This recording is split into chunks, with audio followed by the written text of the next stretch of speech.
All right, looks like we're live in here and getting ready to talk about quite a bit of information here that happened today for the Denver Broncos and pretty much the entire NFL. And let me see if I can get Facebook in here real quick so we don't miss out on all those fun people getting the opportunity to talk some Bronco football tonight. We got check marks going. Welcome everybody to Building the Broncos. What a day. I mean, it's kind of a day that sucks, but at the same time, like it means real football is right around the corner. So cut down day, every roster has to get down from 90 to 53. And we're here to tell you everything that we've learned, everything we've seen from this roster, things we agree with, things we don't agree with. You guys can talk about that in the chat as well. We'll try to bring that up as much as we can. But we got a lot to get to tonight. And thankfully, got one of the best guys to have this conversation with here, and Mr. Erick Trickel, the guy that knows pretty much every player that's in the NFL right now. The 1,000 players that were cut, he probably watched 950 of them at least, I would say. So glad to have you, Eric. Actually, it's 1,184 players were cut today. No, it's a lot. And going through, and one of the things I did, and I have an article up about some players who were, cut from other teams that the Broncos should look at and keeping track. It's like, I forgot about this guy from 3 years ago who I studied and everything. And I do a quick dig into what he's done in the NFL and realize it's not very good. But I mean, it's unfortunate. It's a bittersweet thing because you're happy for guys like Karine Reed, right? Undrafted free agent to make in the roster. And then you get guys, you have to remember the other side of it. The almost 1,200 players who are cut. And of those, only about 500 of them will be brought back on practice squads. For a lot of guys, this is it for their NFL career. And it's always a bittersweet thing, but you feel good for the guys who make it, feel bad for the guys who don't. And it's a good thing too with the Broncos that 39 of the players who made the roster this year were on the 53-man roster last year on the initial one. And of the 14 guys who weren't, you could say 11 of them were either draft picks or the big time free agents, if you want to include J.K. Dobbins in that. Yeah. Yeah. And that consistency, both in the coaching staff, now in the roster as well. This is what you want to get to. This is what Sean Payton's been trying to build towards. And we finally got it. So it's going to be great that everybody's in this system second year in a row. Now you can get to some of the littler details that really can take you to that next level. So by talking about getting us to the next level, we got to get to the chat here. And of course, we got Michael Ronquillo coming in here talking about that undrafted free agent that has made it. And Reed, he said Reed made the Broncos 53-man roster as an undrafted free agent, making it 21 out of 22 as an undrafted free agent player, making the Broncos 53-man roster. Yeah, I honestly, I think that is incredible because it means you've gone across GMs. It means you've gone across ownership, coaches, everything. And yet they've still been able to find these kind of guys to bring them to Denver. And it really should help when, you get through the draft and you've got all these quick decisions you got to make of who you're trying to get signed as those undrafted guys. You can always point to this and say, hey, we give you a real chance. Yeah. We promise you can make this roster. Look at this. 21 of the last 22 years. One of you that we've signed, at least one of you, has made the roster. So that is a great one. Thank you, Michael, for that information. And good to see you in here. Again, love when that mark comes up about your membership being with us. Good to see that. Everybody else, you can get into this as well. And get that mark on there and get some extra opportunities to really be a part of Mile High Huddle. So appreciate that, Michael. And I guess, Eric, we'll start here because this was maybe one of the bigger surprise moves of the 53-man roster. Most people thought that Lavelle Bailey was going to be one of those guys that made it. He spent most of the training camp time working with the number one defense. And not because they were thinking like he's going to be a starter, but because Greenlaw, Singleton were both down. Yeah. The fact that he was getting in there as a starter, though, and now to be off the team, how much of a surprise is that to you? I mean, it's a big surprise because there's a lot of information that obviously we can't go off. We don't know what's going on in the film room. And there's something with Karine Reed that Sean Payton mentioned today that we didn't know either that played a factor into him being kept. after the draft, Peyton spent like an hour or hours, I can't remember exactly what he said, recruiting Reed to come to Denver. And there were a lot of other teams interested, and they were afraid that because the other teams were interested, if they cut him, he would get claimed off waivers. They wanted to keep him around. So that played a factor into it. And it just goes to show you that, I mean, it's something that I've said multiple times on the Broncos for Breakfast with Nick. I've said it on Dev Valley Divers. Practices and games are only a portion of what the coaches are evaluating. There's so much more to it. Because if you look at practices, Lavelle Bailey was one of the hottest names in camp, especially early on. Then in games, well, Lavelle Bailey never really didn't play great, showing issues against the run still, showing issues on special teams.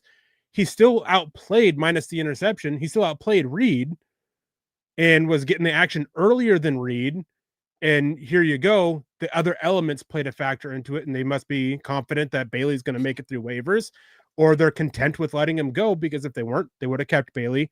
So there's a lot that goes into it. And Bailey being cut was a surprise, just because he seemed like he was competing to be that first depth piece with Justin Cernod.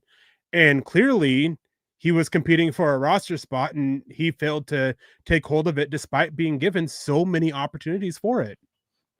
Yeah. And this is where also special teams, I don't think people realize special teams coaches have a lot of say on the back end of the roster. Starters, that's always going to be head coach, coordinators. They're going to make those kind of decisions. Those are, you know who those are. Yeah. But the back end of the roster, the guys that are going to be playing on special teams, they have to show up in that area. And Reed, from what I understand, I mean, he was pretty good on special teams. They think he could be a major contributor that way. And if you're going to be the fourth linebacker on the roster, you have to have special teams ability. If you're going to get a game day jersey, that has to be a part of your game. And that would be my guess, is part of it is Reed outplayed Bailey in that area. Now, maybe Bailey outplayed him on the field for defense, but a lot of times you're kind of going, how often is our fourth linebacker really going to be in the game for defense? You're hoping not very much. Yeah, hopefully not at all. Now, last year, yes, fourth linebacker had to play a lot because we had a lot of really bad injuries to that position, and it stunk. And you hope that doesn't happen. And maybe you can have Bailey, like you said, on the practice squad. You can bring him up. He could become that guy if you need him to. But like I said, it's more of, what can this guy do for special teams? That's what we need him here for. And so I think that's why we're seeing a little bit of that surprise one there. If it's just about defense, it's probably Bailey. If it's about a bigger picture of some things going on and maybe some potential what they think he could be in the future, yeah, it probably leans towards Reed. So I'm not too disappointed that Bailey's not making the roster. I mean, I'd heard a lot of good things. Like you said, training camp, he was having a good training camp. The third preseason game, I thought he actually did pretty good on defense. You know, that was one, he made some great plays, especially in coverage, chasing guys down the sidelines. He made one play. It wasn't a screen pass, but it one out into the flat, and boom, he right there kept it from being a big gain, and just a great tackle. And so like I said, I really do hope that he gets back on the practice squad. I hope he doesn't take this very personal. You know, sometimes that happens with these guys where they're like, well, you don't want me up, I'll prove that I can go win somewhere else.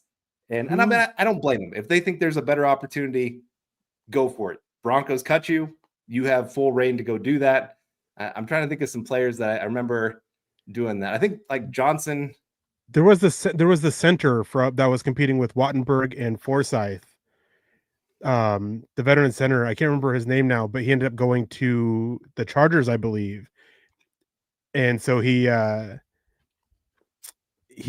his interview with it, he's like, they didn't want me. He's like, I outperformed the two guys they kept, and they didn't want me. I didn't want to go back. Like, I didn't want to deal with that. And there's been multiple players who've done that, but that was the one. As soon as you said that was the first one that came to mind, because he was a guy who got cut today again by yet another team. He wasn't with the Chargers yet this year either, and got cut by the team he was with. So, all right, I want to get some more of the chat here just to make sure, get everybody in here. I see. Let's see, C-Chain coming in here and talking about the undrafted free agents. Good to see you in here. And I know we got Michael coming in with a lot of comments as well, answering some questions for us. Thank you, Michael. and talking about how tomorrow, waiver wire, that's when we're going to start seeing that play out. See if anybody brings anybody in. Just because this is the 53-man roster doesn't mean it won't change before week 1. Yeah, and noon Eastern time, that's when that goes through. And it's worth remembering, anybody claimed off waivers has to go on the 53-man roster.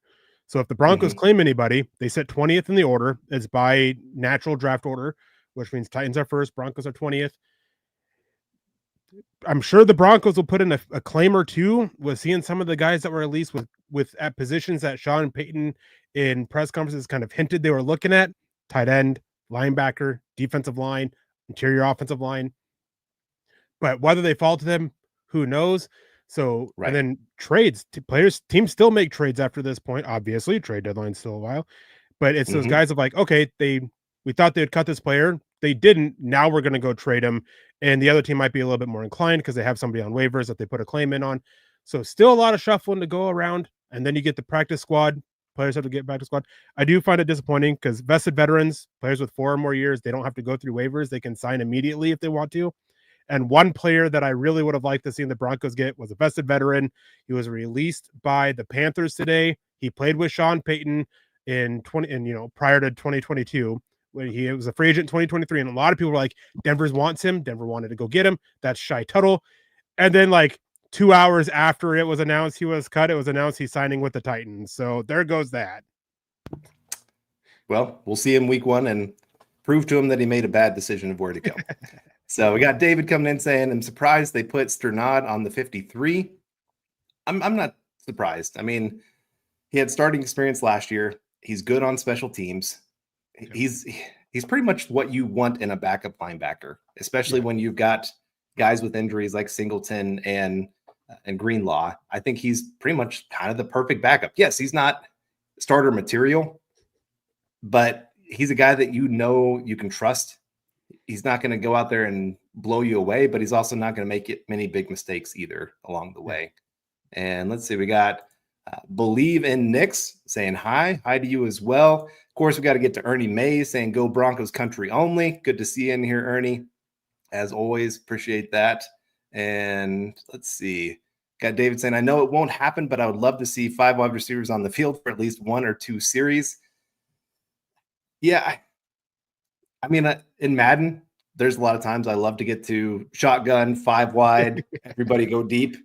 It's like my go-to play when I'm just getting ticked off on the game and oh, you stopped me on that play? Okay, I'm just going to beat you over the top for a 50-yard touchdown.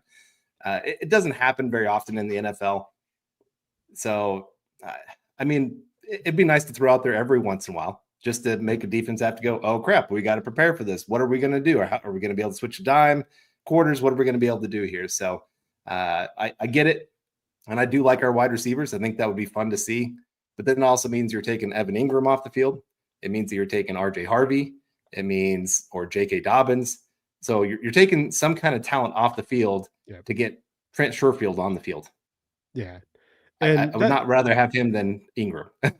Yeah. And that's the thing is with 5 wide, I would expect us to see it, late game situations. If we're down a score, down 7 or less, I could see it in those situations, a handful of plays every single game. But it's would it really be 5 wide receivers if I think one of them's Evan Ingram, who's more of a wide receiver than tight end? I think we can see that, 4 receivers with Evan Ingram kind of as that Y or, off the line tight end kind of player. So I could see that. I could see situations that look like 5 wides. It's not, I don't think it'd be a series or 2 per game, but again, handful of plays, I could definitely see it. Situations change, there might be situations where they're down 14 with 3 minutes left to go and they got to go score quickly. Best way to do that, 5 wide, go in the shotgun, putting all the pass catches you can out there and telling defenses, make sure you cover us or we're going to go score. Talking about going 5 wide, we got Mblex Test Prep. I don't even know what that really means, but saying that he gifted 1 Mile High Huddle membership. Really appreciate that. And like I said, everybody take the time, go look at that, see what comes with being a member here at Mile High Huddle. And I promise you, it's worth it. We love to get any kind of opportunity to talk with you guys and, message us on Twitter, all those kind of things. Any way you want to reach out. we love obviously talking Bronco football. We do it all day. Like we have a group chat that we talk Bronco football all day with each other, and then we come and do these shows and talk Bronco football. So it's something that we obviously love, and we love to get more and more people involved in that. And we got Stephen Baumgartner coming in saying, hoping Caden Prieskorn is signed to the practice squad. I'm sure that there's a pretty good chance he'll get there. I'm not too worried. I mean, it is going to be interesting to see who sticks around. Yeah. I know Audric Estime has a little bit of interest from some teams, so it wouldn't surprise me if he moves on. And it might even be just to another practice squad, because I do think, unfortunately for him, it wouldn't even be like a pride thing. Like, I'll prove you guys wrong for cutting me. I just think his rookie season was just so bad with the fumbles and the high expectations everybody had coming in. And it wasn't even a great position, so he should have been able to go out there and win it. And then he was just so terrible that we still had to put other terrible running backs out there.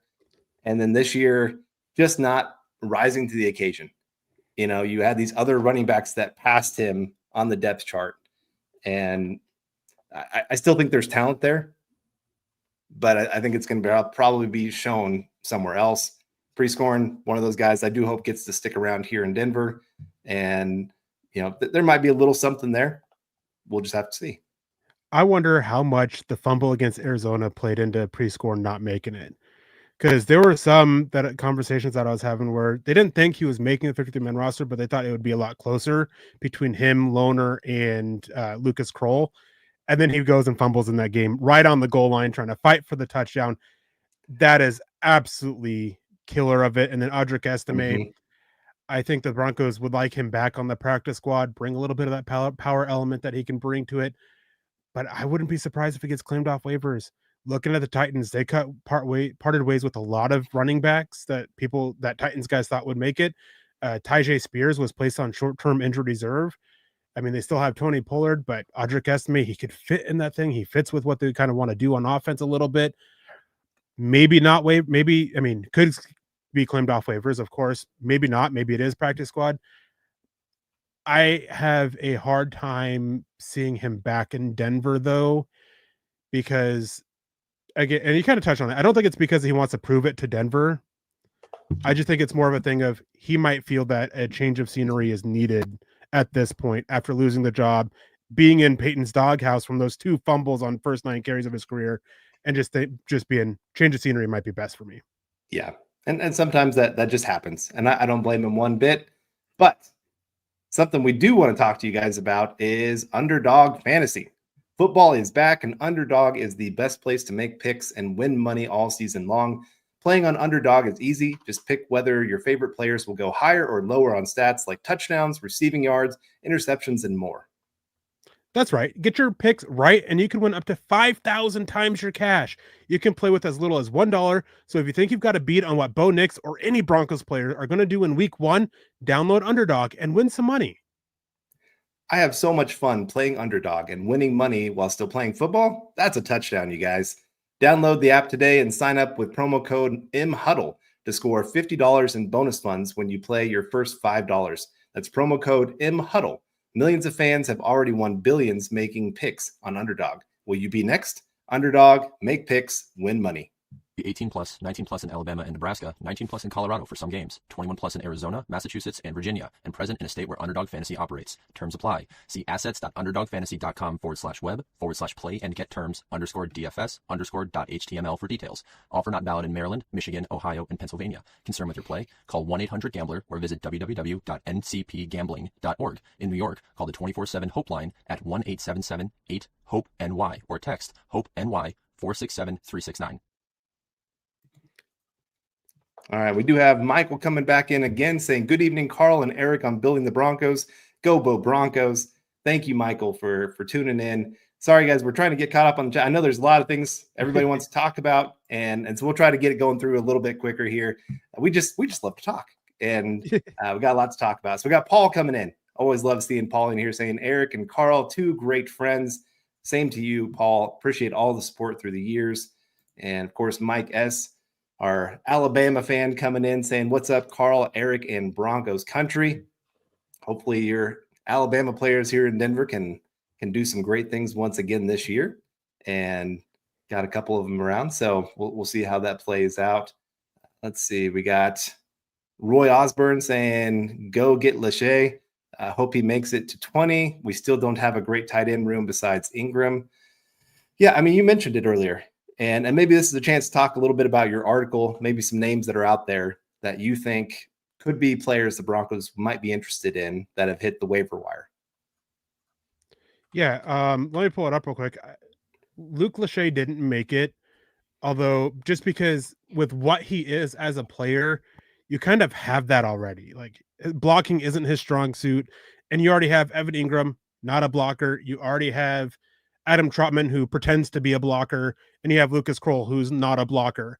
So my focus was on guys who could help block, and one guy stood out. He was cut by the Tennessee Titans, I believe. And one thing that I was looking at too is something that they're looking for is a tight end who can also kind of play that fullback role, be that versatile player. Josh Wiley of the Titans, he wasn't a good blocker coming in the NFL. He was decent enough, but definitely needed a lot of work and development. He's shown a lot of improvement there. Talking with some Titans guys, they fully expected him to make the roster. Just got kind of pushed out of what they ended up being a crowded tight end room there in Tennessee. A lot of guys that not necessarily star power, but a lot of quality guys. So if you're looking at somebody to fill that kind of role, Josh Wiley, he was like one of the first ones that I saw on the waiver wire today when I was looking. I mentioned Shai Tuttle, was a vested veteran, signed already with the Tennessee Titans after being cut from the Panthers. Chad Muma from the Jaguars, he was cut. Wyoming linebacker that had a lot of hype, hasn't materialized in the NFL yet. He's had some flashes, but his play was always bad enough to where the Jaguars were constantly looking for better, but he'd have those flashes that were like, all right, let's keep working with him. Let's see if he can finally click. Maybe a change of scenery will help him there. Going quarterback, not a fan of Sam Ehlinger. Glad he didn't make the roster. They expect him back on the practice squad, which isn't surprising. But Hendon Hooker from Detroit is a guy that he stood out to me as a quarterback, if you want to bring in somebody else. Edufon Ulufoshio from the Buffalo Bills, linebacker, played less than 100 snaps last year. I also have a soft spot for him. He's an Alaskan, so I have a bit of a soft spot for him. And he's a guy who I don't think would overtake Karine Reed's spot, but if they're looking for somebody to, develop as a coverage linebacker, has some issues against the run, has some issues as a tackler, but Karine Reed, Peyton highlighted it. He's the coverage linebacker. He's there specifically to back up Dre Greenlaw, the coverage linebacker. Ulofoshio can do that. Damian Martinez, a power back if they lose out on Audric Estime. Zach Pickens, and developmental defensive lineman. I think he's shown more than Jordan Jackson or Aoma Uwazurike, both in this preseason and over their careers.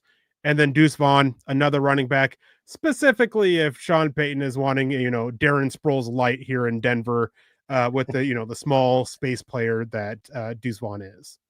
Yeah, I mean, Darren Sproles is supposed to be on the coaching staff next year. Yeah. So bring in a guy for him to work with. But we got 95 Chase saying, wonder if George Payton has something up his sleeve. It's possible. I'm sure he's still working the phones, trying to figure out maybe some trades that they could make to improve the roster. Maybe. I mean, the great thing is now, because of the Vele trade, you've got a little extra draft capital. Yep. You could maybe get a little aggressive, make a trade to improve this roster, and it not really hurt you come draft time next year. I think Broncos are possibly going to have 9 picks in the draft. I think so. Depending on the comp picks, maybe they only get 1 7th rounder, maybe they get 2. We're not sure 100% yet. But still, that's plenty of picks to work with. Plus, you've got more picks the next year as well that you can work with. So we know Sean Payton's not afraid to throw a draft pick in the future to help the team now. That's never been a problem for him. So we'll could go for him. But anyway, I want to get to some more of these comments coming in. We did see Little Jordan Humphrey and Greg Dulcich waived from the Giants. Buffalo Bills released KJ Hamler. Yeah, there's been a lot of ex-Bronco players being released. Guys that used to be starters here in Denver, now struggling to make rosters on other teams. Yeah. And it just shows how far this team has come. that we had to depend on these guys. And I think it was Mike Kliss was talking about this. He said, I had one year just a few years ago where I could only come up with 48 names that I felt like I'd be okay making the roster. He said, now I'm getting to the place where it's more like 60 names and I'm having trouble. Like, who do I cut? Why would I cut this guy? He deserves to be on this roster. And so it's great to see. Love what they've done with this entire thing. They've been able to find guys undrafted in the draft, free agency. They've been able to do this all over the place. And that's how you build a championship caliber roster. Yeah, I mean, I talked about it. Something similar with Mike Kliss is when I'm sitting there and projecting the roster, I always look at, all right, who are the 100% guaranteed guys, whether it be contract or play or whatever it is, who are those 100% guys? This year, I had about 40 entering training camp, give or take.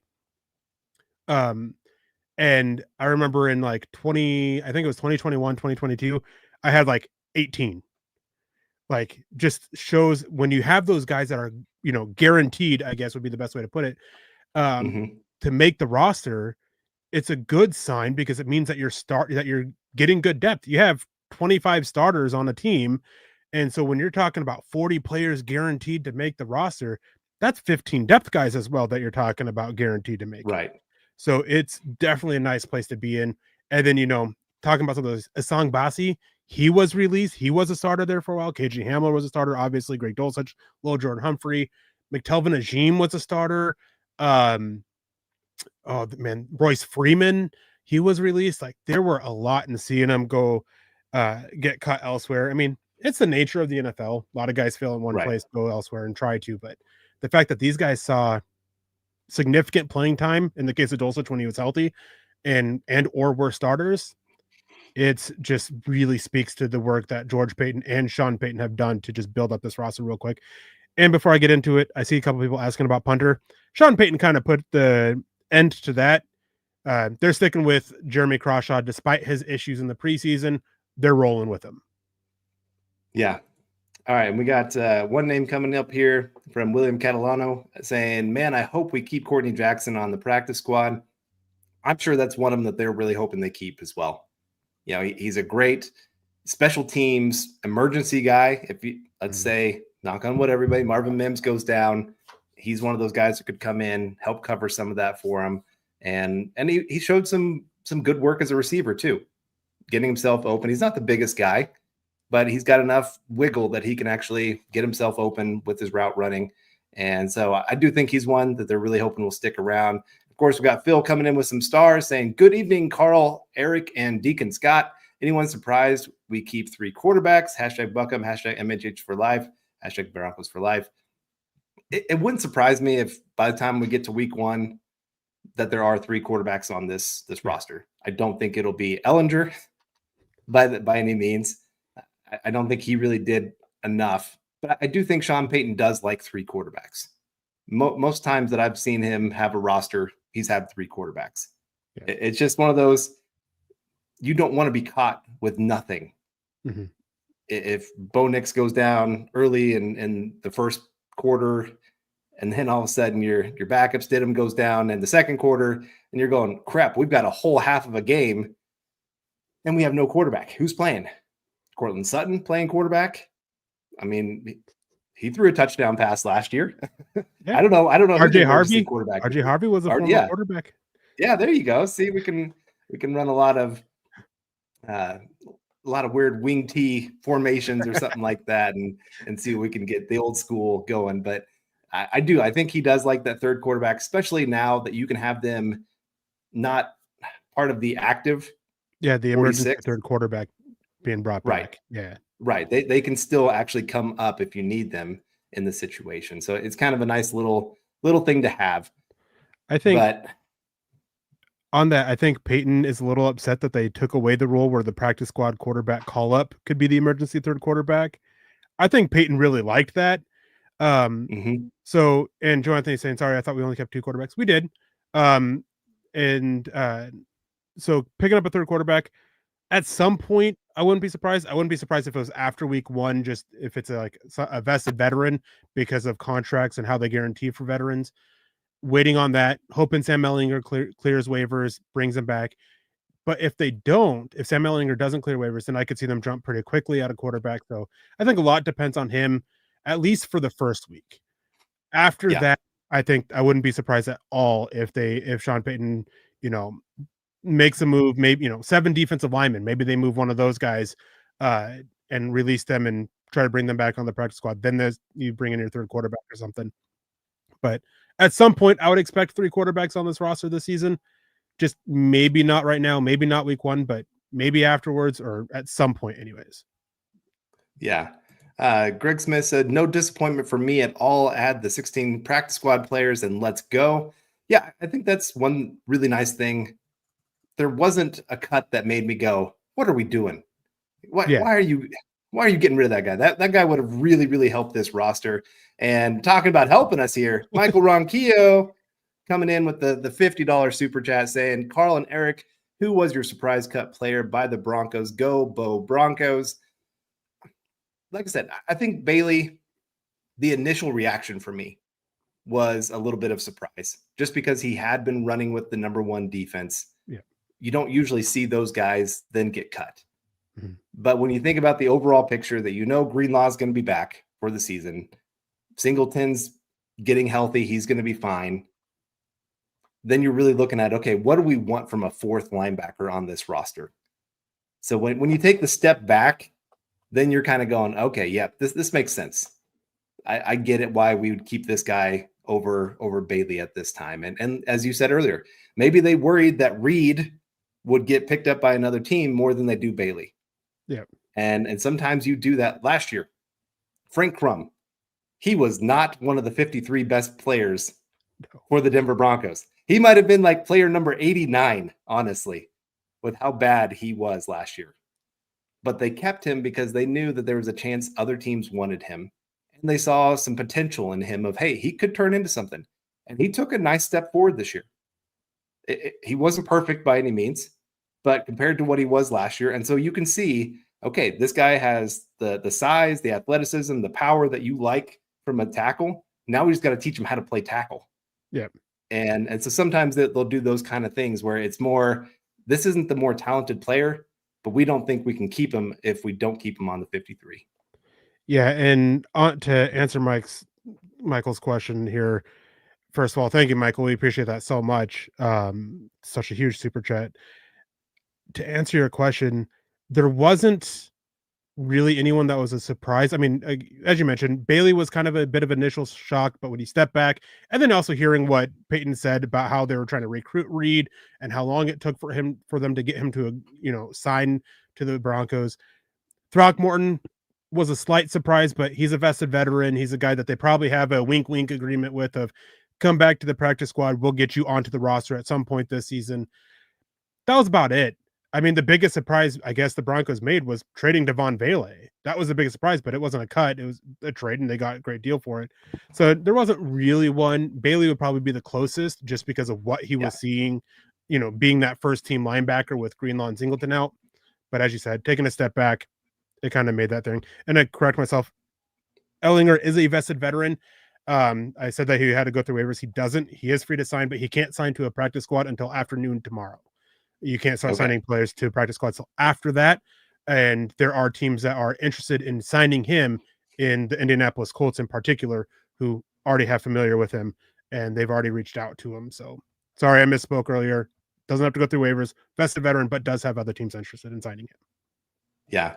And I did want to, Michael pointed this out, great catch as well. Fullback Michael Burton going to miss the entire season. There was at one point where Mike Kliss said, he's going on short-term IR. He had to correct that. This is a blow. This is, he's been Sean Payton loves his fullback.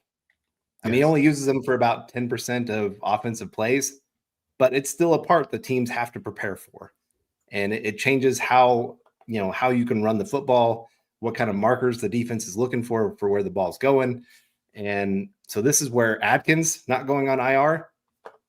I hope they don't rush him back just because they don't have a fullback and wanting him to get out there. But at the same time, this is where Adkins now becomes that much more valuable for this roster because once he gets healthy, he's going to be taking those snaps. Yeah, I mean, he started to take those snaps last year.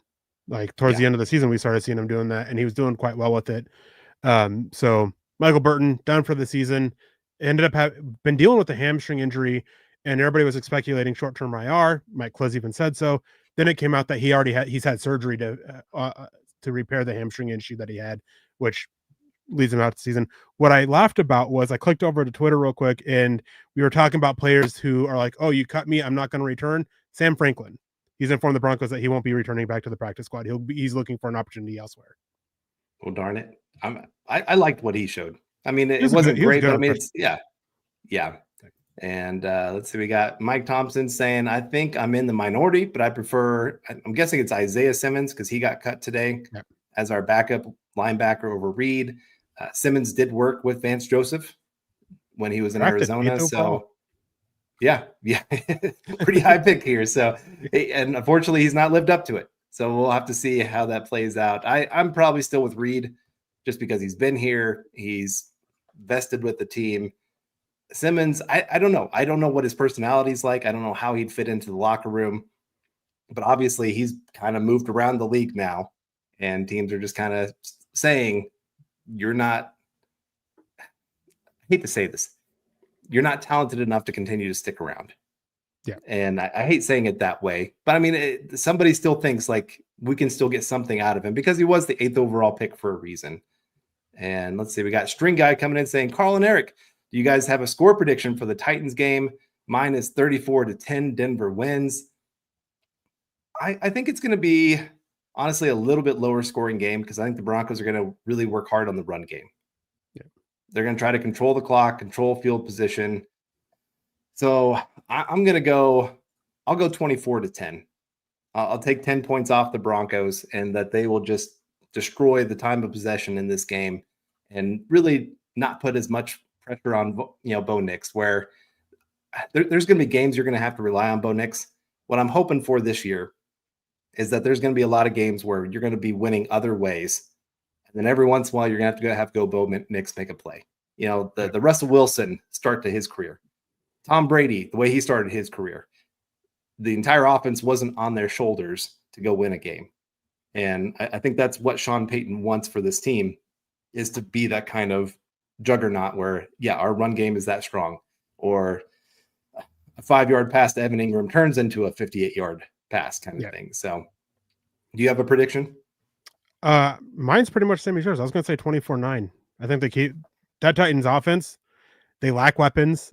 Cam Ward, he is a rookie. I think the Broncos are a right defense to confuse rookies. Their best running back is on injured reserve. He's going to be missing the game. I think it's all set up for the Broncos to win in a big way. But as you said, I think they'll try to control the ball, really focus on getting that run game and the offensive line down.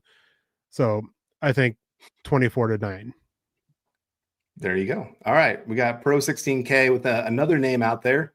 Colts cut tight end Jelani Woods. He was one of those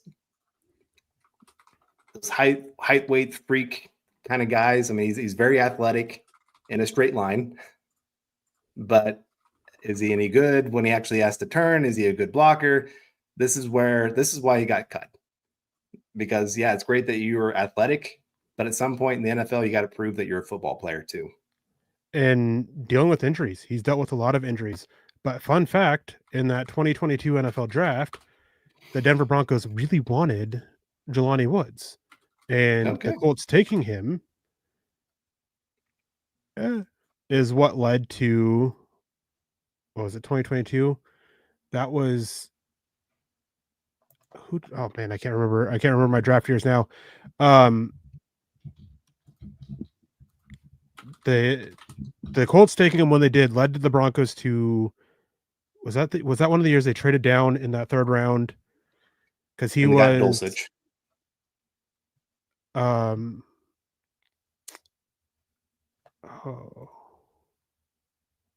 I can't remember exactly.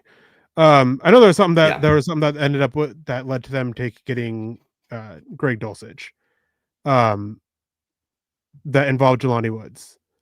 Because Denver was sitting at, here it is. Denver was sitting at 75 with eyes on Jelani Woods when he got drafted. They also had a trade in backup for them with the Houston Texans, they ended up taking that and taking Greg Dulcich, getting a little extra value. They really wanted Jelani Woods, so they still missed on the tight end they took, but they missed on Woods. Woods is an Evan Ingram-esque guy who has even more issues in staying healthy. So he's not a guy I would look at personally. Yeah. And talking about being really healthy here, Michael Ronquillo coming in strong tonight with gifting 5 Mile High Huddle memberships. Michael, man, this is there's no words to speak of the support that you continue to give us night in, night out. And so just really appreciate that. And I can't overstate how much we really appreciate you. And then, getting other people an opportunity by gifting these memberships. So appreciate that. And we got Pearl coming in saying, Carte, we're all Ingram stay healthy. Yeah, we're praying Ingram stays healthy. All these guys, Greenlaw, Hufanga, Ingram, all these new players they brought in. Health isn't as big of a deal this year because there is more depth than the last couple years, but there's still some positions like Ingram at tight end. Mm-hmm. He goes down, we're back to being maybe worst tight end room in football. Yes. That's kind of the thing. Greenlaw goes down. Linebacker's going to be hurt by him being gone for sure. You brought him in to be a very key player of that defense. There's just a few of those guys at some positions that if they go down, and I mean, Sutton at wide receiver. I like Franklin. I like Mims. I like Bryant, but none of them are Sutton. Yeah. None of them have the trust that Sutton has of Bo Nix. Mm-hmm. So that would be another one of those really big ones if we lost any of those guys. And that's honestly part of a championship thing, a championship run. There is some luck with injuries. Yes. If you're a banged up team by the time you get to the playoffs, very rarely do you see that team go out there and still dominate. I think of the 2013 Broncos. I just wonder, I mean, I know that Super Bowl went terrible from the get-go. But you think on that defense, Von Miller gone. Chris Harris got injured in the divisional playoff game. There's like 5 other players on that defense that went down towards the end of the season. I just wonder if we actually had all of those guys starting, could we have given them at least a little bit of a run? Maybe the offense doesn't feel completely overwhelmed by getting dominated right off the bat. I don't know. Just putting that out there. But anyway, getting back to some of these other comments coming in. Real quick, if I can just touch on the injury thing too, is Denver's had really good luck with injuries since Sean Payton's come in, and they are betting big on the changes they've made to the training staff and their medical staff. The issue is injuries come due. We've seen time and time again teams who've had really good luck staying healthy after 2-3 years, they just get slammed with it. The Kansas City Chiefs, for example, for, not last season, but, 2021 through 2023, they had really good luck in staying healthy. Some of the fewest games missed from starters due to injury. And then last year they were among the most. So it came due to them. They still had a lot of talent. They still had some depth pieces stepped up. And of course, Patrick Mahomes helped carry it. Hopefully it's not this year where expectations are high for the Broncos, where they're hoping that Bo Nix takes that next step in his development. A lot of expectations on that defense because they're making a big bet on being able to stay healthy with the guys they signed because all 3 of their big signings have serious injury concerns. Yeah. We got String Guy coming in saying, yeah, Rodney, I wonder if they bring in a punter off the waiver wire. Sean Payton did address this, that they still have trust in Crawshaw, that he just needs some more time kind of thing, and that they're going to try to work in practice to give him some scenarios. I think the way Sean Payton worded it was his first punt in each of these games has been terrible. Like as the game goes on, he gets better.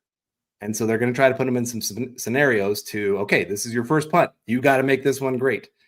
And just try to get him in that mindset of, okay, I can do this. I don't need a warm-up kick in the game to get to that place where I'm actually a good punter, because that could punters won't usually win you games, but they can definitely lose you games. Yes. So Crawshaw does have me a little nervous that he might be a guy that costs us a game or two with a bad punt. We'll have to see how that plays out. I mean, that's the chance you take on having a rookie punter for sure. And then let's see, we got String Guy saying, you're right, Carl Payton has made Denver relevant again. I say a successful season is to win the AFC West and win at least one playoff game. Yeah, if the Broncos do that, it's a very successful season. Yes. Going from not making the playoffs for all those years to making the playoffs last year, but losing pretty bad, to, like I said, then winning the AFC West right there. Even if you don't win a playoff game, if you win the AFC West and ruin the Chiefs' chance of a 10 straight years of winning the division, to me, that's a success. Yes, I'd love to win in the playoffs and get that first playoff game out of the way. But also all of this means really good chance it means Bo Nix is a quarterback that is going to be our future. Yeah. And I'm really hoping that's the case. I just bought a bunch of Bo Nix rookie cards. It's like my new hobby that I've gotten into. You've got your hobbies all there behind you. Mine's sports cards. Yeah. And I've gotten back into that a little bit and spent a little bit more than I was hoping to, and had to explain to my wife why there was a bigger charge on the credit card than what there should have been. But hey, if Bo Nix turns into something, all of that is moot, and I've all of a sudden got some very, very valuable things. So Bo Nix, please go be a great quarterback. We need it not only for the Denver Broncos, but so that my wife is not mad at me. Yeah, and with that, I mean, I had a question for you when I saw this. What would be a more successful season for you? Winning the division, but losing the first game in the playoffs in the wild card round, or making it as a wild card team and winning one playoff game then getting eliminated? That would typically be most people saying an answer. You made it farther in the playoffs. But I think it's different with Denver in particular of keeping the Chiefs from, 10 straight in the division and quieting them down a little bit and saying, hey, we are a threat in the division. We're not just a wild card team. I think it's an interesting conversation. So which one do you think would be more successful for this Broncos team? I would lean towards the division. Yeah. I think that would get the more confidence for this roster of we took down the Chiefs. It probably means you beat the Chiefs at least one time in the regular season, maybe two. It means that you probably won 11 or 12 games. And I mean, I don't think the schedule is terrible by any means. I don't think it's going to be like this gauntlet of, oh crap, this week we got it. It could be. We'll see. Like if Jacksonville is a really tough team, that could change the dynamics of how we view the schedule, a couple of these other teams. But like I said, I think just winning the division would be such a bigger deal and making people pay attention going, oh crap, there's another team in the AFC West. And winning the playoff game, they'd be like, well, but the Chiefs still won the division. And it would depend who you beat. Yeah, it'd be so easy to shrug off that playoff victory of, oh, it was just the Texans and the Texans have all these issues. They won a weak AFC South or whatever the case may be. It would be very easy to shrug off that. And whereas if they win the division, it's a lot harder to shrug off. Yeah, I'm with you. I think that would be the better way for the Broncos to go for the future. And let's see. No, we got Richie Rich coming in with some comments as well. Crum has massive value. We'll have to see. I think he's kind of a pet project. Yeah. Of our offensive line coach, hoping that maybe he can prove, hey, let me turn this guy into something. And I think Strife has that ability. I really do. I really like him as an offensive line coach. I think he's done a great job with this unit. The preseason, second and third units, watching them block, I wasn't worried. Usually in the past, it's been, oh crap, 4 guys are just running by cones and quarterbacks just dropping back and throwing off their back foot kind of thing. And it wasn't that way. They actually looked like they had a plan in place. They looked very well coached, trained up. So I'm not worried about that as much. And yeah, Crum, if he doesn't turn into something, he didn't cost you anything. He's a very cheap player. He's not hurting you cap wise. So you can move on from that project if it doesn't work out. And you still have, you have this year and next year with the tackles that you have. So that gives you this season and next season to continue developing Crum. And you already know that other teams are interested in Crum as it is. Denver had some trade calls for Crum prior to the roster cutdowns, and they decided to keep on it. So maybe it's a guy that, hey, we'll keep developing him. We'll let him try and shine next preseason. And teams are offering, say, a 6th-round pick now. Well, next year, maybe we're getting a 4th and a 7th. Maybe we're getting 2 5ths. Maybe we're getting more, and could end up being like a Devon Bailey like trade where it gives them some freedom to make some trades picks for players to upgrade the roster. I don't think Crum was good enough to make the roster again this year. He definitely wasn't last year, but he is a guy that they are investing in to have a significant return of investment on him as an undrafted free agent, either by ending up as a starter if he develops, or by trading him away and seeing if he can click on elsewhere. Yeah. All right. We got Clayton coming in saying, smash that like button, everyone. Of course, the share button. Right now I'm seeing on our screen 19 likes or hearts or wow from, of course, Phil McLaughlin coming in. He always has to give the wow. Appreciate that. But make sure you guys are doing that because it gets us out there more to a bigger audience and, just helps us to really build Mile High Huddle and this incredible family that we have here. And like I said, I appreciate, I've had many of you reach out different times of, hey, how's the family doing? Hey, how's this going? It does. It feels like a family, and got meet and greet coming up here in a couple months. And hopefully we can see a lot of you guys there as well. Just get a chance to talk with you face to face. We do have some prediction coming in from Rodney saying, I say 21-17 Denver over the Titans. Yeah, it could be a much closer game. Most NFL games aren't that big of like a blowout kind of thing. I think with it being Cam Ward's first game in the NFL on the road, he just lost a very big part of his offense, and Tajay Spears is going on IR. He's got Ridley at wide receiver. You talked about it earlier. They do have some decent tight ends. I wouldn't say like anybody that's outstanding, but they still have some pieces there. The offensive line's not great. Defense is not great. So the Broncos should win this one big, but sometimes, like I said, they might be playing more control ball. Like we're not going to, it's going to look like we blew them out, but the score might not be this big difference, like a 38-13 as Pro 16K comes in with. And let's see, we got Brian Van Werst coming in saying, I'm hoping with the leaps and bounds that Troy Franklin took, we can see a healthy 600 to 800 yard season from him, or maybe 5 to 6 touchdowns. That would be great. I think Sean Payton did a great job of explaining it. He was talking to the media and they were all talking about who's the number 2 wide receiver. He's like, we don't worry about that. We've got more like roles for these guys. Yeah. We got, hey, you're good at this. This is what we're going to do with you. And so the number 2 wide receiver might change from game to game. And if you get 3 guys at the wide receiver position that end up with 600 yards, 3 to 4 touchdowns, and then you got Sutton with maybe 1,100 yards, 10 touchdowns, it's a lot of incredible production coming from the wide receiver position that was not there last year. Yeah, I started talking about this. Obviously the big conversation on the shows, both the morning show with Nick and then Friday nights with Lance, was wide receiver 2, wide receiver 2, wide receiver 2. And I started bringing up the fact that Sean Payton, unless there's a very clear number 2 guy, it's always been wide receiver 2 by committee. And that's kind of the vibe that you're getting with this roster now. And Sean Payton, he touched on it. So I would not be surprised if we see similar catches, yards, and targets between Mims, Franklin, Bryant, and Sherfield. I would not be surprised. Maybe Sherfield's the low man on the totem pole because of what he does on special teams, that being his main thing, but he's still going to have a role on offense. So I could see them all being pretty close. And then Cortland Sutton as by far your number 1 guy. And then probably the number 2 target getter, number 2 catches, probably Evan Ingram.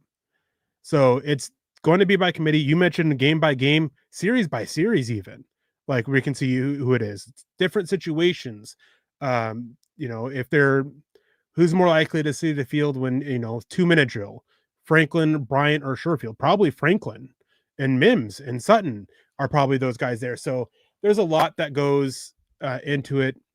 With no clear-cut number 2 receiver, is probably that. But as for Troy Franklin specifically, that would be great to see, right? He's been, climbing the ladder, so to speak, and he terrible last year. A lot of people thought that he would not make the roster last year, despite them trading up for him because of how bad he was in training camp. Drops, like routes, some attitude stuff came out. And this year, he seems to be a little bit more locked in, changed his body type a little bit, put in the work throughout the offseason, showed up and had good OTAs and mini camp, showed up well in training camp, carried it over into games, showed up well in the meetings. Now the next rung on the ladder is to show up in the regular season when it actually matters, when you're going against starters instead of, number 2 or number 3, number 4 guys like he was in the preseason. He keeps climbing that ladder. Like, I hope that he takes that next rung, climbs that next rung, and can show it in the preseason game, because it's just going to be what's best for the Broncos, what's best for Bo Nix, and what's best for, again, for the team in the win-loss column.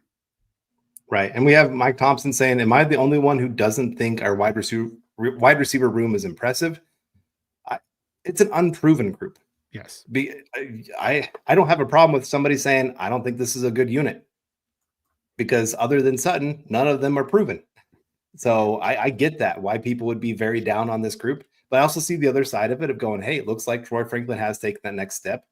Marvin Mims over the second half of the season, Broncos seem to figure out a way to get him more involved and play to his skill set. So what do we do? What can Sean Payton do with an entire season of knowing how to use Marvin Mims?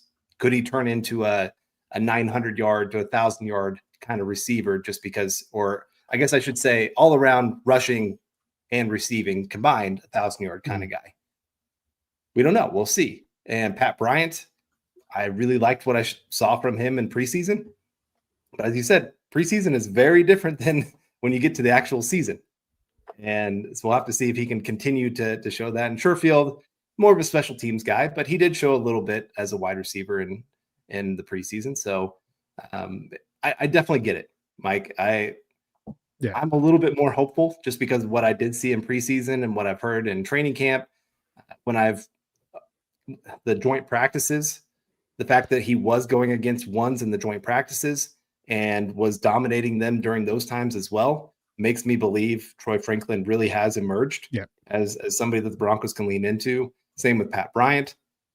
Marvin Mims, I'm a little worried because I haven't heard much of him being involved in the offense, but at the same time, his skill set, it shows up more in actual games. You're not going to be running a ton of sweep plays during practice and knowing exactly how that's going to work out, or running them out of the backfield like you did during the season. So I'll definitely be interested to see how that goes. And of course, we got Michael coming in again. Michael, man, you demand. I mean, there's no other way to say this, but this another $50 super chat saying, great show tonight, Carl and Eric, on building the Broncos. Go Bo Broncos, and just go Michael. I mean, that should be the title of the show. Go Michael. But no, we really do appreciate it. Thank you so much for that. And of course, Paul giving us the words of Nick as well, saying kindness and compassion, 3-0, win the Nick Bowl. Thank you for that there. And we are going to be wrapping up here pretty quick, guys. And I do appreciate you all tuning in. And the comment section, I kept going, man, when am I going to catch up to the end? Because I was trying to get comments, and I'm going, oh crap, I'm still only at 7:05 on the comments, and we're at like 7:30 in the actual time of the show. So no, really do appreciate it, everyone, for the way you came in and just supported. And like I said, we got Michael, of course, coming in multiple times. We got Mblex Test Prep coming in with a membership for somebody. Michael Ronquillo coming in with memberships as well. Phil McLaughlin coming in. And I'm trying to think if we had anybody else. And if I did, I'm sorry, we don't have our behind the scenes people helping out. So I've been trying to look at the chat, talk to Eric. Sometimes I miss a few things. So I'm sorry if I did, everyone. You can yell at me later on. But thank you guys for tuning in, and make sure you guys are, of course, becoming a member on the MHH YouTube page. Make sure you guys are coming over here. We got plenty of places to know where the pods are going to be happening. On X, we have at the MHH pod, or at Mile High Huddle. Of course, that's where articles get posted. Eric's one of some names that you should be paying attention to, that maybe the Broncos put in a waiver claim. I kind of doubt that they're going to get. They might get one, but there's going to be a few names that everybody's trying to put in for, and only the Titans are going to get them. So we'll see how that goes. But again, thank you guys. Who was it that last few years put in like 13 waiver claims and got like 10 of them. I mean, they're sitting in like the top 5, top 10 of the waiver wire. Yeah. But there was a team that they almost rebuilt their roster basically through the waiver wire. Yeah. Oh, I can't remember who it was, but it was one of those that's like, oh, I guess if you're sitting behind them, bad luck to you, because the Broncos were sitting behind them, and this was, before they were were too late in the waiver wire, and like Broncos had like 3 claims on the guys that they claimed, so it can be always frustrating. They can put in claims on guys and still miss out on them. So it's always fun to watch and fun to see, and it's like another, mini Christmas kind of thing. It's like a mini draft, I guess, is a way to put it. There you go. But as it says there at the bottom, make sure you guys are subscribing, liking, sharing. Eric, appreciate you jumping in. Nick's trying to get in his last few hikes out there in the Northwest before he comes and joins me out here in the Midwest. Thankfully, have him a little bit closer, other than he's probably going to be sending me a few messages like, hey, getting ready to go climb another 14er. Get out here. And I might have to lose a few pounds before I can take on some of those with him. But no, appreciate you coming in, man, and getting to talk with you. Always enjoy it as well. And appreciate everyone in the chat. Again, just some great comments. Getting to talk about this 53-man roster. We'll see if it changes over the next few days. But getting close to, what are we? I think it's 12 days before the Broncos play the Titans week 1. Something like that. 11, 12 days, somewhere in there. So we're almost there. Thank you guys for hanging with us in this off season. It has been great. But anyways, as Nichols always likes to close with, choose kindness, choose compassion, and of course, go Broncos.